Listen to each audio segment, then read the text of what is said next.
Magandang gabi Kuya Jay at sa lahat ng mga tagapakinig ng iyong programa na mahilig sa mga kwentong may kakaibang kilabot. Itago mo na lang ako sa pangalang Ma'am Clara. Matagal ko nang pinalalampas ang pagkakataon na isulat ito dahil sa tuwing maaalala ko ang mga detalye, parang bumabalik ang lamig sa aking mga buto.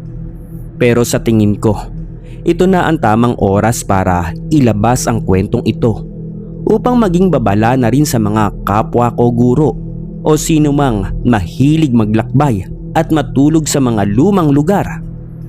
Ang karanasan ko ay naganap sa isang pinakasikat, pinakamisteryoso at pinakamadilim na bahagi ng kasaysayan ng Baguio City, ang Teachers Camp. Hindi ko na po babanggitin kung anong taon ito o kung anong particular na cottage o hall ang itinalaga sa amin upang maiwasan ang takot sa mga kasalukuyang pumupunta doon. Ngunit ang kaganapang ito ay nangyari noong dumalo kami ng aking mga kasamahan sa isang pambansang seminar para sa mga pampublikong guro. Nagsimula ang lahat sa isang maulap na hapon. Pagbaba pa lang namin ng bus, sinalubong na kami ng kakaibang simoy ng hangin. Kilala ang lungsod sa malamig nitong klima, ngunit ang lamig na nararamdaman ko nang pumasok ang aming sasakyan sa tarangkahan ng Teachers Camp ay may kakaibang bigat. Hindi ito yung uri ng lamig na nakakaginhawa. Ito yung lamig na tila ba dahan-dahang humahawak sa iyong balat at nagpapahiwatig na hindi ka malugod sa lugar na iyon. Napapaligiran ang buong camp ng naglalakihang puno ng pine na sa tuwing iihip ang hangin ay lumilikha ng isang mababa at tila umiiyak na ugong. Ang mga gusali ay halatang may katandaan na, gawa sa mga luma at maitim na kahoy ang ilang bahagi. May malalaking bintana at may mga bubong na kinakalawang na sa paglilipas ng panahon. Dahil sa dagsa ng mga delegado mula sa iba't ibang rehiyon, hinati ang mga guro sa iba't ibang quarters. Ang napuntahan kong silid ay matatagpuan sa dulo ng isang mahabang koridor sa ikalawang palapag ng isang lumang pavilion.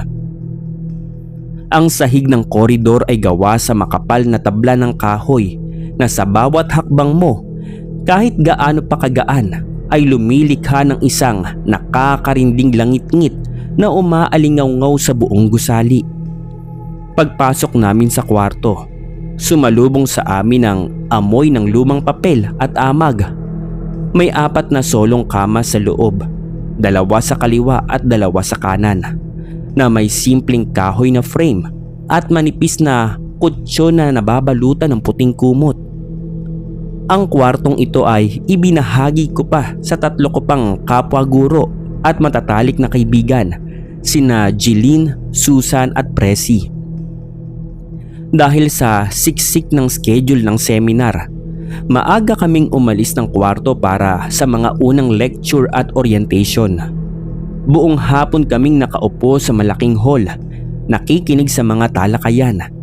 Kaya naman nang sumapit ang gabi, ay piga ang aming lakas. Bandang 10:00 ng gabi nang matapos ang huling aktibidad para sa araw na iyon. Naglakad pa kami pabalik sa aming quarters sa ilalim ng napakadilim na paligid. Ang mga streetlights sa loob ng camp ay may kalayuan sa isa't isa.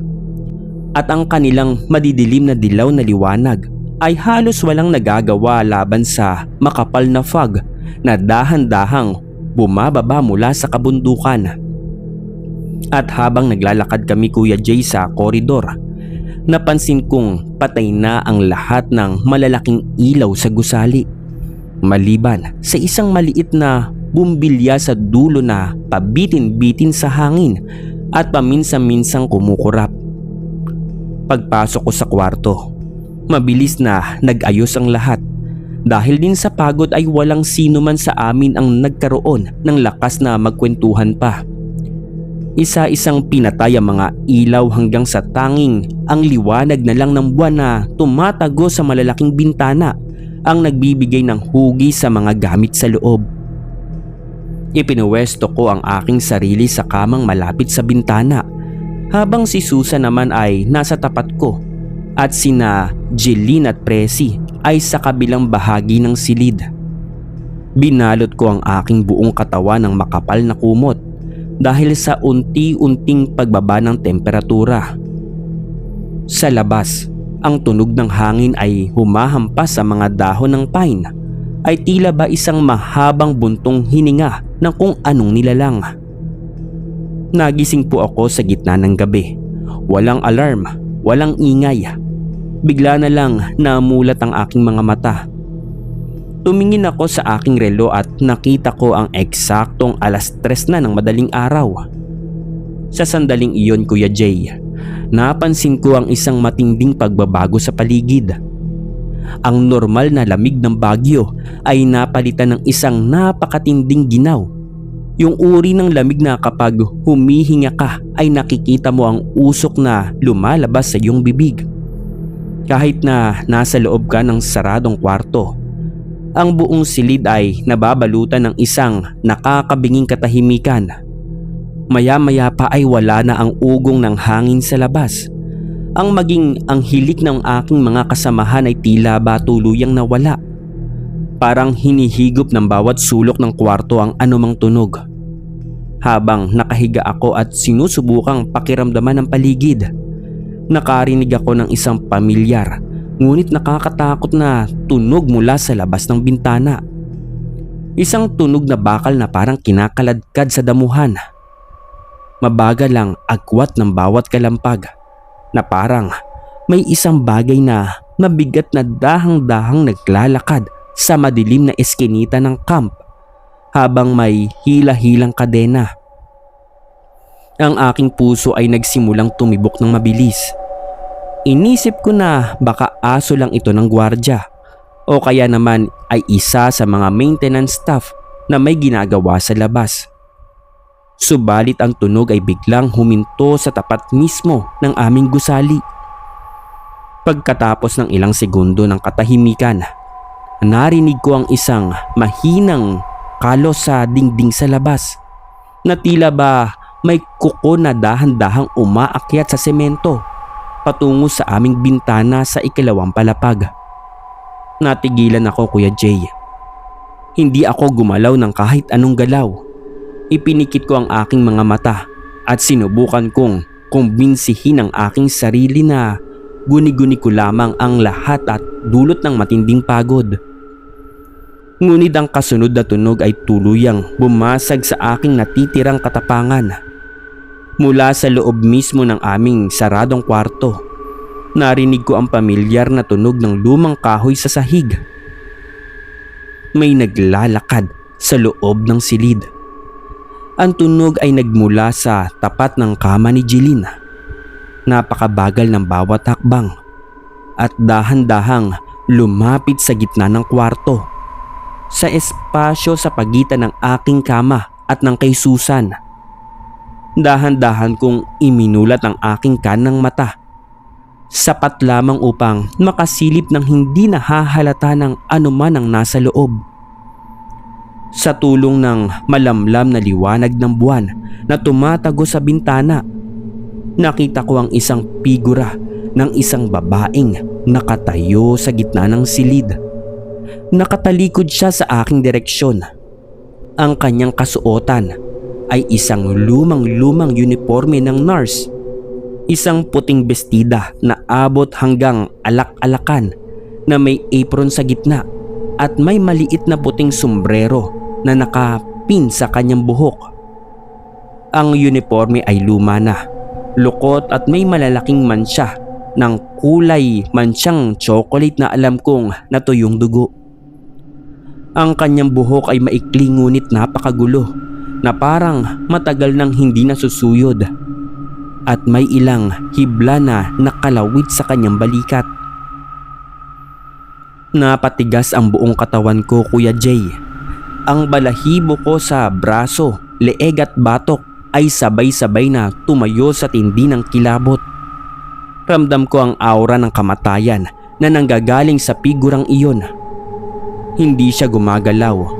Nakatayo lang siya roon na tila ba pinakikinggan ng paghinga naming apat. Pagkatapos lang ng ilang sandali, nagsimula na siyang humakbang muli. Ang kanyang mga paa ay walang sapatos o tsinelas. Ang kanyang mga talampakan ay maputla at tila ba may mga sugat na patuloy na nangingitim. Lumapit siya sa paanan ng kama ni Susan. Doon ay gumawa siya ng isang kilos na nagdulot sa akin ng matinding trauma na hanggang ngayon ay nagpapabangon sa akin sa madaling araw. Ang kanyang buong katawan ay nanatiling nakatalikod sa akin, nakaharap sa kama ni Susan. Ngunit ang kanyang leeg ay dahan-dahan sa isang giling na galaw na lumilikha ng tunog ng nababasag na buto. Umiikot ito ng 180 degree pabalik upang tumingin ng direkta sa akin. Gusto kong sumigaw, Kuya Jay. Gusto kong tumayo at tumakbo palabas ng kwartong iyon. Ngunit ang aking buong kalamnan ay tila ba naparalisa ng matinding takot. Walang tunog na lumabas sa aking lalamunan. Ang mukha ng nurse ay walang muka, walang ilong, walang labi, kundi dalawang malalaking butas na lamang kung saan dapat nandoon ang mga mata. Dalawang madidilim na hukay na tila ba walang katapusan ng lalim. Ang kanyang bibig ay isang punit na sugat na patuloy na umaagos ang isang maitim at malapot na likido na pumatak sa lumang kahoy sa sahig na lumilikha ng isang mahinang tunog ng pagbasa. Tinitignan niya ako gamit ang mga walang laman na eye socket na iyon habang ang kanyang leeg ay unti-unting yumuyuko pababa. Dahan-dahan niyang ibinababa ang kanyang itaas na bahagi ng katawan hanggang sa ang kanyang muka ay nasa taas na ng sahig at nagsimula siyang gumapang sa ilalim ng kama ni Susan na parang isang malaking insekto na naghahanap ng mapagtataguan mula sa liwanag. Sa sandaling nawala siya sa aking paningin at pumasok sa ilalim ng higaan ni Susan, mabilis kong hinila ang aking makapal na kumot at isinubsob ko ang aking muka sa unan. Nagtaklob ako ng buong katawan. Pinipigilan ang aking paghinga dahil natatakot ako na baka marinig niya ang tibok ng aking puso. Nagsimula akong magdasal ng walang tigil sa aking isipan. Humihinga ako ng saklolo sa may kapal na sana ay matapos na ang gabing iyon. Sa buong natitirang bahagi na madaling araw, narinig ko ang mahinang tunog na pagkalos ng mga kuko sa ilalim ng kama ni Susan. Isang tunog ng tuyong buto na kumakalamlam sa ilalim ng kahoy. Hindi ako natulog, Kuya Jay. Nakatitig lang ako sa dilim ng aking kumot hanggang sa maramdaman ko ang unti-unting pag-init ng paligid at ang ingay ng mga ibon sa labas na nagpapahiwatig na sumikat na ang araw. Kinaumagahan, nang magbukas ang mga ilaw sa buong gusali at marinig ko ang boses ng ibang guro sa koridor, dahan-dahan kong ibinaba ang aking kumot. Maliwanag na ang kwarto. Sina Jeline at Presi ay gising na at nag-aayos ng kanilang mga gamit para sa almusal. Tila walang kamalay-malay sa anumang nangyari sa gabi. Tumingin po ako sa kama ni Susan. Nakaupo siya sa gilid ng kanyang higaan, nakatitig sa sahig at napakaputla ng kanyang muka. Walang kulay ang kanyang mga labi at may malalalim na itim na bilog sa ilalim ng kanyang mga mata. Nagmadali kaming bumaba patungo sa malaking cafeteria ng teacher's camp para mag-almusal. Habang nakaupo kami sa isang lamesa sa sulok, napansin kong hindi ginagalaw ni Susan ang kanyang pagkain. Hawak-hawak lang niya ang kanyang baso ng kape. Nanginginig po ang kanyang mga kamay dahil hindi ko na rin matiis ang bigat ng aking kalooban. Dahan-dahan akong lumapit sa kanya at palihim na nagtanong kung maayos lang ba ang naging tulog niya kagabi Tumingin sa akin si Susan at sa kanyang mga mata ay nakita ko ang parehong takot na nararamdaman ko. Nagbaba siya ng boses upang hindi kami marinig nila Jeline at Presi na abala sa pag-uusap tungkol sa darating na aktibidad. Sinabi sa akin ni Susan na noong bandang 3:00 ng madaling araw, nagising siya dahil nakaramdam siya ng isang napakatinding bigat sa kanyang mga binti na tila ba may isang mabigat na bagay na nakapatong o nakaupo sa paanan ng kanyang kama. Sinubukan niyang iurong ang kanyang mga paa, ngunit sa sandaling gagawin niya iyon, nararamdaman niya ang dalawang napakalamig at tuyong mga kamay na humawak ng mahigpit sa kanyang mga bukong-bukong mula sa ilalim ng kama. Ayon sa kanya, ang mga kamay na iyon ay parang yelo sa lamig at may mahahabang kuko na bumaon ng bahagya sa kanyang balat. Sinubukan niyang sumigaw upang magising kami, ngunit tulad ko, nakaranas din siya ng paralysis at walang anumang tunog ang lumabas sa kanyang bibig. Natapos na lamang ang paghawak ng magsimulang maliwanag ang paligid. Ngunit sa buong magdamag ay narinig niya ang mahinang pagkalos at pag-usad ng isang bagay sa ilalim ng kanyang mismong likuran habang siya ay nakahiga. Hindi ko po sinabi kay Susan ang tungkol sa nurse na nakita kong umiikot ang leeg at gumagapang sa ilalim ng kanyang kama. Alam ko kung sasabihin ko pa iyon ay baka tuluyan siyang mag-hysterical at hindi na matapos ang seminar. Pinayuhan ko na lamang siya na lumipat kami ng pwesto ng higaan sa susunod na gabi at maglagay kami ng Biblia sa ilalim ng aming mga unan. Noong hapon ding iyon, matapos ang aming lecture, nagpasya kaming maglakad-lakad sa malawak na bakuran ng teacher's camp upang kahit papaano ay mabawasan ang stress at takot na aming nadarama. Habang naglalakad kami sa ilalim ng mga puno ng pine malapit sa isang abandonadong pavilion na may mga nakakandadong pinto, nakita namin ang isang matandang lalaki na nagwawalis ng mga tuyong dahon. Siya ay isa sa mga matagal ng utility worker or maintenance staff sa lugar na iyon. At dahil din sa kuryosidad, lumapit ako sa kanya at nagkunwaring nagtatanong tungkol sa kasaysayan ng mga gusali. Matapos ang ilang simpleng usapan, binaling ko ang tanong sa pabirong paraan kung mayroon bang mga kakaibang kwento o nagpapakita sa cottage kung saan kami nanunuluyan. Huminto ang matanda sa kanyang pagwawalis. Ipinatong niya ang kanyang dalawang kamay sa hawakan ng tingting na walis at tumingin sa amin ng seryoso. Nagpakawala siya ng isang malalim na buntong hininga. Tumingin muna siya sa paligid na tila ba sinisiguro na walang ibang opisyal ng camp na nakakarinig sa kanya bago siya magsalita sa amin ng mababang boses.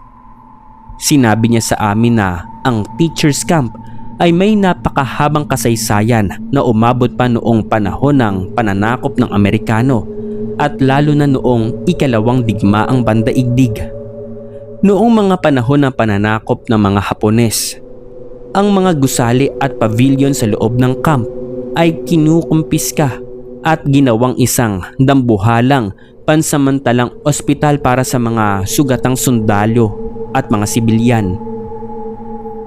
Dahil sa tindi ng digmaan at kakulangan sa mga gamot, marami sa mga pasyente ang namatay doon sa gitna ng matinding pagdurusa.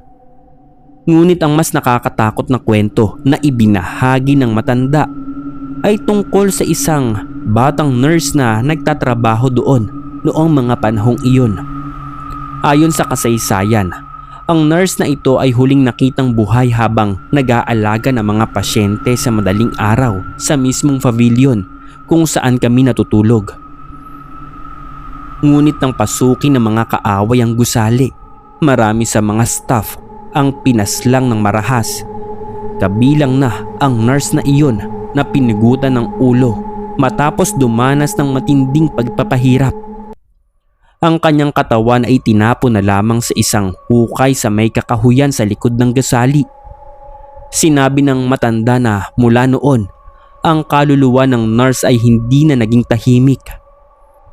Madalas siyang magpakita sa mga kwarto, lalo na sa mga dayo o bagong boarders na natutulog ng walang dalang proteksyon, dasal o kaya naman ay nagpapakita ng kawalan ng respeto sa lugar. Idinagdag pa niya na ang nurse ay naghahanap pa rin ng kanyang nawawalang muka at ulo.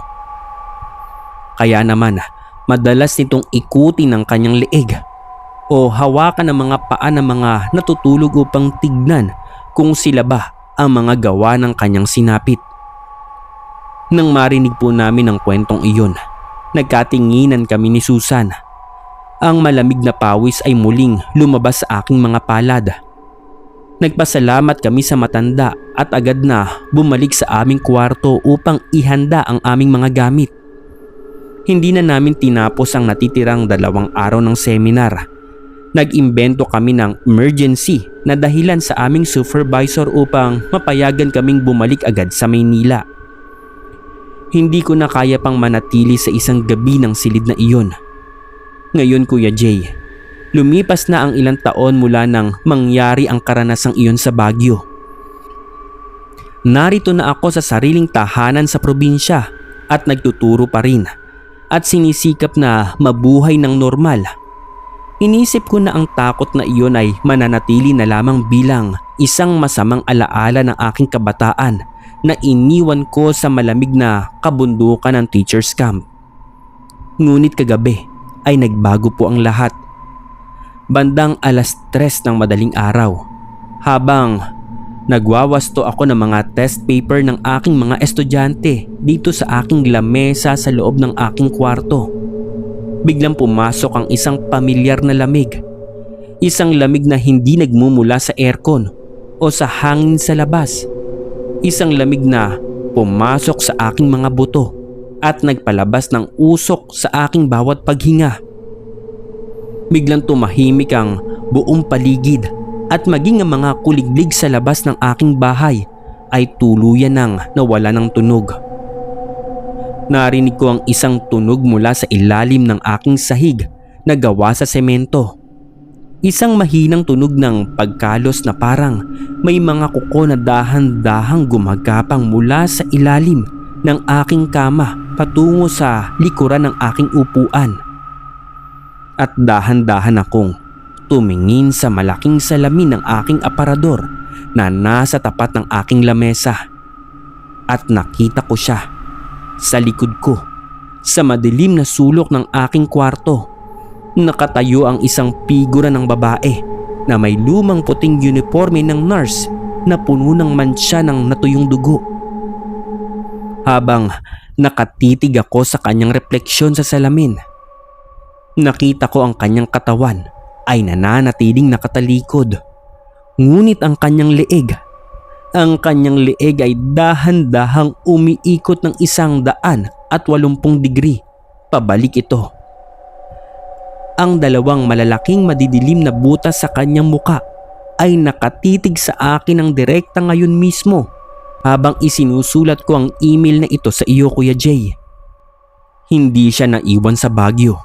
Sumama siya sa akin pauwi at ramdam ko ang kanyang malamig at malapot na paghinga sa aking batok. Marami pong salamat sa pagbasa Kuya Jay at mag-ingat po kayong lahat sa mga lugar na inyong tinutulugan. Hanggang dito na lang po at marami pong salamat.